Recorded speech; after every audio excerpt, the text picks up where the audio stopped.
ଖାଲିନା ଗ୍ରାମରେ ଦୁଇ ଜଣ ସାଙ୍ଗ ରହୁଥିଲେ। ଜଣକା ନାମ ଭଲ ଆଉ ଜଣଙ୍କ ନାମ ଦୁଷ୍ଟ। ସେ ଦୁଇ ଜଣ ବହୁତ ଭଲ ସାଙ୍ଗ। ଭଲ ଯିଏ ସେ ସବୁବେଳେ ଭଲ କାମ କରେ ଏବଂ ଜୀବଜନ୍ତୁ ପଶୁକୁ ଭଲ ପାଏ, କିନ୍ତୁ ଦୁଷ୍ଟ ଯିଏ ସାଙ୍ଗ ସିଏ ସବୁବେଳେ ପଶୁ ପକ୍ଷୀଙ୍କୁ ପିଟେ। ଦିନେ ଦୁଇ ସାଙ୍ଗ ମୂଲ ଲଗାଇବା ପାଇଁ ଜଳେଶ୍ୱର ଗଲେ। ସେଠାରେ ସେମାନେ ଅକ୍ଳାନ୍ତ ପରିଶ୍ରମ କଲେ, ଯେମିତି ସେମାନେ ବେଶୀ ଟଙ୍କା ଉପାର୍ଜନ କରିପାରିବେ ସେଥିପାଇଁ ସେ ଦୁଇ ଜଣ ବିଭିନ୍ନ ପ୍ରକାର କାମ କରିବାକୁ ଲାଗିଲେ। ଯେମିତିକି ଧାନ ଲୋଡ୍ କରି ଗୋଟେ ଜାଗାରେ ଆଉ ଗୋଟେ ଜାଗା ନେଇଗଲେ, କାଠ କାଟିଲେ, ଯେମିତି ବେଶୀ ପଇସା ସେମାନେ ଇନକମ୍ କରିବା ତାଙ୍କର ଲକ୍ଷ୍ୟ ଥିଲା। ଦିନସାରା ମଧ୍ୟ ବହୁତ ପଇସା ଇନକମ୍ କଲେ। ଶେଷରେ ଦୁଇ ସାଙ୍ଗ ଟଙ୍କା ଧରି ଗ୍ରାମକୁ ଫେରିଲେ। ରାସ୍ତାରେ ଆସୁ ଆସୁ ଦୁଷ୍ଟ ସାଙ୍ଗ ମନରେ ଗୋଟିଏ ମନ୍ଦ ବୁଦ୍ଧି ଆସିଗଲା। ଆରେ ଭଲ, ଦେଖ ଭାଇ ବହୁତ ଡେରି ହେଇଗଲାଣି। ଏଇ ଯେ ଗଛ ଦେଖୁଛୁ, ଏଇ ଗଛରେ ଆମେ ସବୁ ଟଙ୍କା ରଖିଦେବା।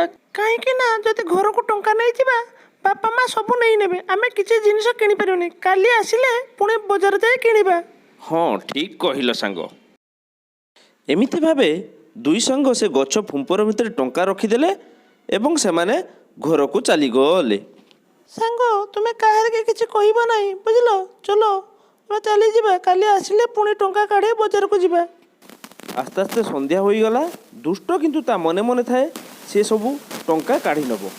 ଯେମିତି ରାତି ହୋଇଗଲା ସିଏ କ'ଣ କଲା, ଗଲା ସେ ଗଛ ପାଖରେ ଯାଇ ସବୁ ଟଙ୍କା ସେ ଗଛରୁ କାଢ଼ି ଆଣିଲା। କାଢ଼ି ଆଣି ସେ କ'ଣ କଲା ନା ଘରକୁ ଫେରି। ତା ପରଦିନ ସକାଳୁ ହେଲା ପରେ ଦୁଇ ସାଙ୍ଗ ସେ ଗଛ ପାଖକୁ ଗଲେ ଏବଂ ଗଛ ପାଖରେ ଯାଇ ଦୁଷ୍ଟ ଆଗେ ଦେଖିଲା। ଆରେ ସାଙ୍ଗ, ୟା ଭିତରେ ମୋ ଟଙ୍କା କାହିଁ ପାଉନାହିଁ? ଆରେ ମୋ ଟଙ୍କା ବି ନାହିଁ, ଟଙ୍କା ତୁ ହିଁ ନେଇଛୁ। ଆରେ ଭାଇ ମୁଁ କାହିଁକି ନେବି? ମୋ ଟଙ୍କା ବି ତ ଏଇଠି ଥିଲା ନା, ମୁଁ କାହିଁକି ନେବି? ଖାଲିନା ଗ୍ରାମରେ ଯାହା ସମସ୍ୟା ହେଲେ ତାର ବିଚାର ପଞ୍ଚାୟତ କରିଥାଏ। ତେଣୁ ସେ ଦୁଇ ଜଣ ସେ ପଞ୍ଚାୟତ ପାଖକୁ ଗଲେ। ଆଜ୍ଞା ଜୁହାର। ଆଜ୍ଞା କାଲି ଆମେ ଟଙ୍କା ଆଣିଥିଲୁ ଏବଂ ଗଛ କୋରଡ଼ରେ ରଖିଥିଲୁ। ସବୁ ଟଙ୍କା କାଲି ରାତିରେ ଚୋରି କରି ନେଇଛି। ୟାର ବିଚାର ଟିକେ ଆପଣ କରନ୍ତୁ। ମିଛ କୁହନି ସାଙ୍ଗ, ଇଏ ଚୋରି କରୁଥିବାର ପ୍ରମାଣ ଅଛି।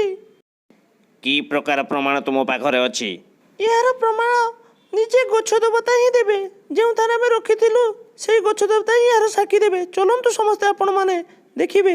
ପଞ୍ଚାୟତର ସବୁ ଲୋକମାନେ ସେଇ ଗଛ ପାଖକୁ ସମସ୍ତେ ଏକତ୍ର ହୋଇଗଲେ। ଆପଣମାନେ ଏଠାରେ ଛିଡ଼ା ହୁଅନ୍ତୁ, ମୁଁ ଗଛ ଦେବତାକୁ ପଚାରୁଛି। ହେ ଭଗବାନ, ଗଛ ଦେବତା ଆପଣ କୁହନ୍ତୁ ଏ ଟଙ୍କା କିଏ ନେଇଛି? ସତଟା ସମସ୍ତ ଆଗରେ କହିଦିଅନ୍ତୁ ଆପଣ। ଟଙ୍କା ଭଲ ହିଁ ନେଇଛି। ସିଏ କାଲି ରାତିରେ ଆସି ଏକୁଟିଆ ସବୁ ଟଙ୍କା କାଢ଼ି ନେଇଯାଇଛି, ତେଣୁ ଭଲ ହିଁ ଟଙ୍କା ନେଇଛି।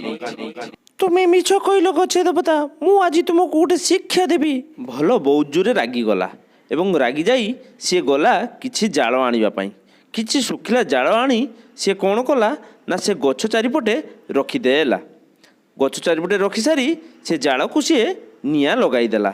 ନିଆଁଟି ବହୁତ ଜୋରେ ଜଳିଲା ଏବଂ ନିଆଁର ଆଞ୍ଚ ବହୁତ ଉପରକୁ ଉଠିଲା। ଏହି ସମୟରେ ଗଛ ଉପରୁ ଜଣେ ଦୁମକିନା ତଳକୁ ଖସି ପଡ଼ିଲା। ତମେ ଏଠାରେ କ'ଣ କରୁଥିଲ? ପଞ୍ଚାୟତକୁ ସବୁ ସତ କଥା କୁହ। ହୁଜୁର କ୍ଷମା କରିଦେବେ, ମୋ ପୁଅ ଦୁଷ୍ଟ ସବୁ ଟଙ୍କା କାଢ଼ି ନେଇଛି। ସିଏ ମୋତେ କହିଥିଲା ଏ ଗଛ ଉପରେ ରହି ଭଲ ନାମରେ କହିବା ପାଇଁ, ମୁଁ ସେଇଥିପାଇଁ ଏମିତି କହିଦେଲି। ମୋତେ କ୍ଷମା କରନ୍ତୁ। ପଞ୍ଚାୟତ ଦୁଷ୍ଟକୁ ଦଣ୍ଡ ଦେବା ପାଇଁ ଧରି ନେଇଗଲା। ପିଲାମାନେ ଏଥିରୁ କ'ଣ ଜାଣିଲ? କେବେ ମିଛ କହିବ ନାହିଁ। ମିଛ କହିଲେ ଦିନେ ନା ଦିନେ ସମସ୍ତ ସାମ୍ନାରେ ଧରା ପଡ଼ିଯିବ।